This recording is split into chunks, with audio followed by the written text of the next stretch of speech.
حسن نے کہا میں ذرا کام سے جا رہا ہوں شاذل صاحب، والد صاحب بھی ساتھ ہوں گے، تھوڑا خیال رکھنا آپ، کیونکہ دادا جان کی طبیعت کچھ ناساز سی چل رہی ہے۔ اس کے علاوہ حسن نے مجھے کچھ اور بالکل بھی نہیں بتایا۔ ان لوگوں نے جو بھی مجھے عزت دی تھی میں اس کا بہت زیادہ شکر گزار تھا، اور میری یہ آرزو تھی کہ میرے سے کوئی ایسا کام نہ ہو جائے جن کی وجہ سے ان لوگوں کو کسی بھی طرح کی کسی تکلیف کا سامنا کرنا پڑے۔ اسی لیے میں بہت زیادہ پریشان تھا، کیونکہ یہ اتنے اچھے لوگ تھے اور اس دنیا میں مجھے ہی اتنے اچھے لوگ ملے تھے جنہوں نے مجھے آسرا دیا تھا اپنے خود کے گھر میں، تو انہیں میں کسی بھی طرح کی تکلیف یا پریشانی نہیں دینا چاہتا تھا۔ وقت اب گزرتا گیا، امتیاز صاحب کے بارے میں کچھ پتہ نہیں چل پا رہا تھا کہ کیسی طبیعت ہے ان کی۔ ایک آدھ ملازم سے جب میں نے ان کی طبیعت کے متعلق پوچھا تو انہوں نے بتایا کہ سب ٹھیک ٹھاک ہی ہے، زیادہ طبیعت خراب نہیں ہے، وہ آرام کر رہے ہیں۔ بس میں اتنا ہی کر سکتا تھا، پوچھ سکتا تھا، بے دھڑک اندر تو نہیں جا سکتا تھا۔ سارا دن حسن اور ناصر صاحب کا میں انتظار کرتا رہا، لیکن وہ رات تک بھی نہیں آئے تھے۔ نہ جانے کیوں عجیب سی بے کلی مجھ پر طاری تھی، بے چینی مجھے ہو رہی تھی۔ جو واقعات میرے سامنے پیش آیا کرتے تھے میں ان کے بارے میں بالکل بھی حیران نہیں ہوا کرتا تھا، کیونکہ میرے علم میں یہی بات تھی کہ میں زیر اطاعت ہوں۔ البتہ میں ہر لمحے یہی انتظار کیا کرتا تھا، اسی خوف میں رہتا تھا کہ دیکھتے ہیں اب ناظم ارسلان کی طرف سے کون سی آزمائش آتی ہے جو مجھے تولنے میں، وہ کون سی کسر چھوڑتا ہے مجھے توڑنے میں کہ میں اس کے آگے جھک جاؤں۔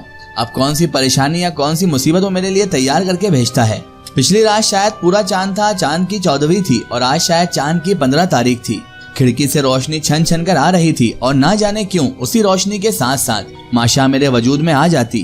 میں کھڑکی سے ہی چاند کو دیکھتا رہا اور اچانک سے ہی پھر میرے کمرے کا دروازہ کھل گیا۔ میں اس سائیڈ منہ کر کے نہیں بیٹھا ہوا تھا، میری پیٹھ تھی اس سائیڈ، تو دروازہ کھلنے کی آواز سے میں چونک پڑا۔ جیسے ہی میں نے پلٹ کر دیکھا تو میرے پورے وجود نے شاید اب میرا ساتھ ہی چھوڑ دیا تھا۔ میں لرز کر رہ گیا تھا، سکتے میں آ گیا تھا اور میرے جسم کا کوئی حصہ اب حرکت نہیں کر پا رہا تھا، کیونکہ جو میرے سامنے اس وقت وجود کھڑا تھا وہ شمائلہ تھی۔ اپنے مخصوص انداز میں شمائلہ وہاں موجود تھی، سفید لباس میں لپٹی ہوئی۔ وہ آہستہ سے اب اندر داخل ہو چکی تھی، لیکن آج مجھے یوں لگ رہا تھا جیسے وہ حواس میں ہو، ہوش و حواس میں ہو۔ پچھلی رات جب میں نے اسے دیکھا تھا تو میرے ذہن میں یہی تاثرات ابھرے تھے کہ وہ انتہائی حسین و جمیل لڑکی ہے۔ اس وقت اس کی آنکھیں پوری کھلی تھی اور وہ میرے سامنے کھڑی ہوئی تھی۔ میرے تو اب کچھ بھی سمجھ میں نہیں آ رہا تھا کہ میں آخر کروں تو کیا کروں۔ میں اپنی جگہ سے اب کھڑا ہو چکا تھا اور تعجب سے شمائلہ کو ہی دیکھے جا رہا تھا۔ پھر میں نے اپنی بات کو مکمل کرتے ہوئے اسے سمجھانا چاہا کہ شاید آپ غلطی سے اس طرف آ گئی ہیں، یہ میرا کمرہ ہے۔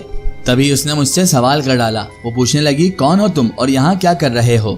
میں نے کہا میرا نام شاذل ہے اور امتیاز صاحب مجھے یہاں لے کر آئے ہیں۔ تبھی شمائلہ پھر سے مجھ سے سوال کرنے لگی، اب مجھے یہ بتاؤ کہ میں کون ہوں؟ میں خود کو بھول گئی ہوں، مجھے یہ تک یاد نہیں رہا ہے کہ میں کون ہوں، میرا وجود کیا ہے، اور مجھے تو یوں لگتا ہے جیسے میں اس بھری دنیا میں، اس بڑی سی دنیا میں تنہا ہی آئی ہوں، کوئی نہیں ہے میرا۔ مجھے ایسا کیوں محسوس ہوتا ہے؟ میں نے کہا ویسے تو ہر انسان اس دنیا میں تنہا ہے، اپنے دل کے رشتے ہر انسان تلاش کرتا ہے، ہر چیز اس دنیا میں کسی نہ کسی کے لیے پیدا ہوتی ہے، اور جو چیز یہاں پیدا ہوتی ہے بعد میں وہ ختم بھی ہو جاتی ہے۔ تبھی وہ بولی کہ کسی کے جسم میں آنے سے پہلے، کسی کے وجود میں آنے سے پہلے کون کہہ سکتا ہے کہ کوئی آ رہا ہے؟ سب جھوٹ ناتے رشتے ہیں یہاں پر، کوئی بھی سچا نہیں ہے۔ اب تم ہی بتاؤ شاذل، کیا میں غلط کہہ رہی ہوں؟ سچ کہہ رہی ہوں نا میں؟ اس کی باتوں کا ایک ایک لفظ سچ تھا، اور اب مجھے شمائلہ نامی یہ لڑکی پر اسرار لگ رہی تھی۔ کچھ تو عجیب بات تھی اس کی باتوں میں، اس کے لہجے میں اور اس کے پورے وجود میں، کوئی ایسی بات تھی جو مجھے یہ ماننے پر مجبور کر رہی تھی کہ یہ پر اسرار ہے۔ ابھی اس کی یہی باتیں جاری چل رہی تھی کہ اچانک پھر سے ایک بار اور شور کی آواز گونجنے لگی اور عورتوں کے ساتھ امتیاز علی صاحب اندر آتے ہوئے مجھے نظر آئے۔ کھلے دروازے کے سامنے سے وہ گزر ہی رہے تھے اور انہوں نے دیکھ لیا اور میں بھی ایک دم سنبھل چکا تھا۔ مجھے پتا تھا اس ہنگامے کی وجہ ہو نہ ہو شمائلہ ہی ہوگی۔ میں سنبھل کر وہاں سے جب نکل آیا تو وہ سب کے سب لوگ میری جانب ہی متوجہ ہو گئے۔ امتیاز علی صاحب نے کہا وہ بیٹے شاذل دراصل اصل میں وہ ابھی پوری بات مکمل بھی نہیں کر پا رہے تھے، گھبرا رہے تھے۔ تبھی میں نے ان سے کہہ دیا وہ یہیں پر موجود ہے، اور وہ سب کے سب لوگ چونک گئے۔ پھر وہ خواتین جو امتیاز علی صاحب کے ساتھ تھی وہ سب کے سب خواتین اندر آئیں اور امتیاز صاحب میرے پاس ہی کھڑے رہ گئے۔ انہوں نے تبھی میرے بازو پر اپنا ہاتھ رکھا اور میں نے انہیں سہارا دے دیا۔ پھر شمائلہ ان خواتین حضرات کے ساتھ باہر کی جانب نکل آئی۔ اس وقت تو شمائلہ بھی مکمل ہوش میں ہی تھی۔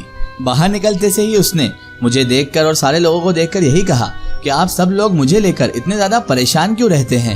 آخر میں انسان ہوں، کوئی آگ کی بھیڑ تھوڑی نہ ہوں جو کھل کر بھاگ جاؤں گی۔